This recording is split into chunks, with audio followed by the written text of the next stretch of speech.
Nakakatuwa naman itong si Carl Eldro Yulo.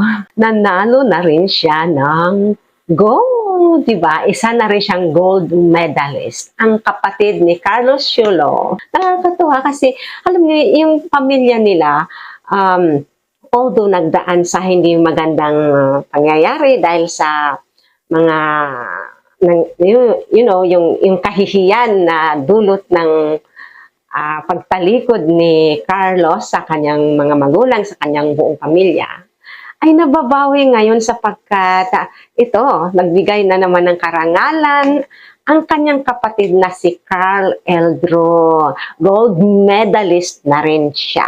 Maraming salamat po sa inyong panunood at patuloy na suporta sa aking mga videos.